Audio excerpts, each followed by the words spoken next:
Satgas Wil Densus 88 hari ini tanggal 27 April 2021 sekitar jam 15.00 melakukan penangkapan terhadap saudara Munarman. Wahai Munarman, siapa yang Anda maksud bodoh? Penyidik, kepolisian, atau diri Anda sendiri? Ditulis oleh Jeff. Akhirnya, ex-pentolan organisasi terlarang FPI, Munarman kembali menjalani sidang atas kasus dugaan tindak pidana terorisme. Sidang dilakukan di Pengadilan Negeri Jakarta Timur pada hari Senin lalu, 14 Februari 2022. Bukan Munarman namanya kalau tidak bersuara, meskipun selalu nyanyian sumbang yang keluar dari mulutnya. Ex-sekretaris umum organisasi terlarang FPI itu sudah kelihatan seperti waktu dia ditangkap pada tahun lalu. Penangkapan yang sampai membuat dirinya harus memohon untuk pakai sandal. Dia kini lebih berani bersuara. Karakter asli sudah mulai kembali. Apakah ini berarti ada bisikan-bisikan dari luar bahwa masih ada tersisa dukungan untuk dirinya? Tentu menarik untuk kita tunggu. Dalam keterangan yang diberikan di persidangan, Munarman tampak mencoba mengelak dan seperti biasa playing victim. Merasa seolah-olah dirinya di-framing untuk mendukung kegiatan terorisme. Sampai akhirnya Munarman mengeluarkan kata-kata yang kurang sedap didengar. Baik, pada proses rekonstruksi tadi ditanya apa ada perbedaan. Siapa-siapa saja saksi yang saudara ingat berbeda keterangannya ketika rekonstruksi dan di pengadilan? Bukan perbedaan keterangan saksi ya. Jadi mereka itu yang ikut rekonstruksi itu hanya mengikuti arahan ya seperti orang bikin film lah. Ada pengarah, ada sutradaranya begitu. Jadi sudah dibuat skenarionya, dibacakan, kemudian orang tinggal melakukan saja. Nah saya tidak mau hanya begitu. Rekonstruksi harus sesuai fakta. Misalnya ketika tanggal 20 di UIN di Medan, di UIN Ciputat, dibuat rekonstruksi skenarionya seolah-olah begitu saya masuk semua peserta berdiri. Jadi diteriakin oleh si pengarah acaranya. Terdakwa Munarman masuk ke ruangan, semua peserta berdiri. Padahal nggak ada itu. Dibuat-buat begitu. Jadi seolah-olah mereka mau mengesankan bahwa saya itu dihormati, saya itu tokoh teroris begitu di kalangan mereka, sehingga ketika saya masuk semua berdiri. Itu yang ingin dikesankan. Saya bilang nggak ada, biasa saja orang lagi putra video sama ceramah kok, saya bilang. Nah ini hal-hal yang berbeda yang dilakukan di rekonstruksi itu. Jadi banyak sekali sebetulnya yang dibuat oleh mereka itu diarahkan karena mereka tidak bisa menarik keterangan dari saya. Karena bagi saya di BAP saya tidak banyak memberikan keterangan kepada penyidik karena percuma. Saya mengamalkan perkataan Imam Syafi'i aja, berdebat sama orang bodoh pasti kalah kita. Nah, karena itu saya menghindari berdebat sama orang-orang bodoh itu. Jadi saya nanti aja di pengadilan saya terangkan, saya bilang. Nah, karena mereka tidak berhasil mendapatkan keterangan dari saya, ya, dengan hal-hal yang di BAP itu, akhirnya direkonstruksi mereka buat semaunya mereka.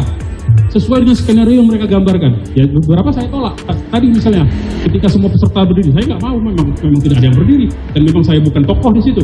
Kemudian baiat tanggal 24, ngotot ya. Ada baiat nggak? Dia paksa kepada kepada peserta rekonstruksi lain. Ada baiatnya. Dikondisikan begitu. Saya bilang tidak ada. Akhirnya sebetulnya Agus Salim, Abdurrahman sama Habib Muhsin itu sebetulnya waktu rekonstruksi menyatakan tidak ada baiat. Tapi kemudian di keterangan di persidangan menyatakan ada baiat. Nah berubah dengan tidak. Jadi itulah kondisi-kondisi. Saya tidak tahu karena apa. Yang saya dengar mereka merubah keterangan di persidangan karena mereka dijanjikan setelah vonis nanti segera dipulangkan ke Makassar supaya cepat bertemu keluarganya. Ya bagi orang yang ditahan seperti saya tentu saja kepingin ketemu keluarga segera. Nah itulah menurut saya kondisi-kondisi yang dilakukan terhadap para saksi itu begitu. Jadi ini adalah yang berbeda dilakukan di rekonstruksi. Jadi banyak yang dibuat mereka diarahkan karena mereka tidak bisa menarik keterangan dari saya. Karena bagi saya di BAP, saya tidak banyak memberikan keterangan ke penyidik karena percuma. Saya mengamalkan perkataan Imam Syafi'i saja, berdebat sama orang bodoh pasti kalah kita. Karena itu, saya menghindari berdebat sama orang-orang bodoh itu. Jadi, saya nanti aja di pengadilan. Wow, masuk akal sebenarnya perkataan ini. Baik juga untuk diamalkan dalam kehidupan kita sehari-hari. hanya saja ketika Munarman yang mengucapkannya, maka kata-kata ini lebih cocok jadi sebagai pengingat atau refleksi diri buat Munarman sendiri. Munarman membuat hal-hal itu seolah-olah diarahkan oleh kepolisian, padahal yang tidak terbuka dan tidak jujur adalah dirinya sendiri. Kita bisa tarik kesimpulan ini dari kalimatnya sendiri di atas tadi. Banyak bukti sudah mengarah kepada dirinya. Dari mulai isi telepon genggam yang sudah dikulik oleh tim forensik dan ditemukan percakapan berbaiat ke ISIS. Kehadiran Munarman di pondok pesantren di Makassar juga bukan sekedar acara biasa. Sekarang Munarman berargumen bahwa kehadirannya di pondok pesantren di Makassar hanyalah sebagai tamu biasa. Apabila dia hendak menghentikan acara itu karena ada dugaan baiat, maka dirinya bisa habis dipukuli. Kok bisa-bisanya Bapak takut digebuki? Kalau Bapak digebuki saat itu, ya balaslah mereka dengan siram teh dong Pak. Hahaha. Saya rasa semua ini hanyalah karangan Munarman semata saja. Toh saat itu kan ISIS sedang dalam puncak kejayaannya. Maka tidak heran Munarman begitu pede untuk mengatakan baiat. Sekarang ISIS sudah rontok, maka Munarman menyangkal semua kebenaran itu. Sampai alasan takut digebuki yang menurut saya tidak masuk akal.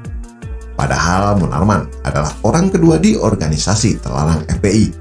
Posisinya secara harfiah adalah di bawah Rizik sendiri. Masa takut digebuki? Bukannya mereka kalau orasi itu sampai bicara penggal-penggal ya, kok takut digebuki? Sudahlah Munarman, semua bukti sudah banyak didapat kepolisian. Kejujuranmu hanyalah akan mempersulit dirimu sendiri dalam proses hukum yang sedang dijalani. Mencoba playing victim dan meraih simpatik seperti dulu sudah bukan waktunya. Saya ingat Munarman pernah juga seperti ini sebelumnya, mencoba playing victim dan menarasikan dirinya seperti kisah para nabi. Semua cara mempersulit penyidik kepolisian dan mencari simpatik dari luar penjara Munarman bungkus dengan kalimat yang sungguh tidak enak didengar.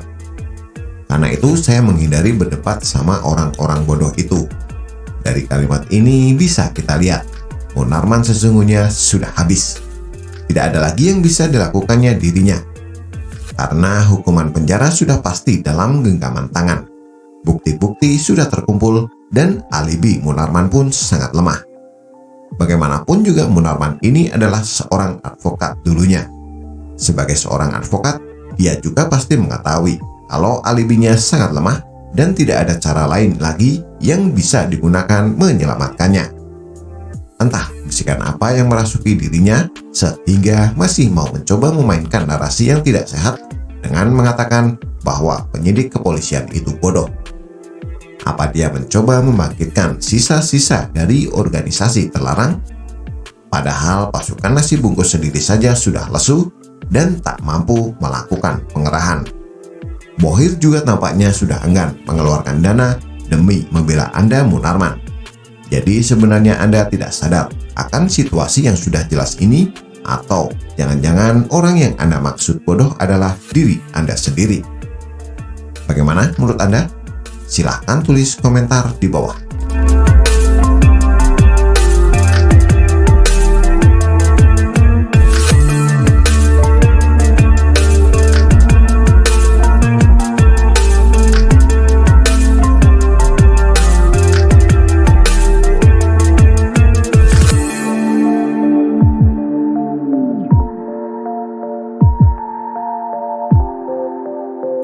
Akhirnya, baliho tersebut diturunkan oleh Satpol PP, didampingi aparat dari TNI dan Polri. Adapun baliho yang menampilkan wajah Habib Rizik, Habib Bahar, dan Munarman tersebut bertuliskan stop kriminalisasi ulama dan aktivis. Lalu baliho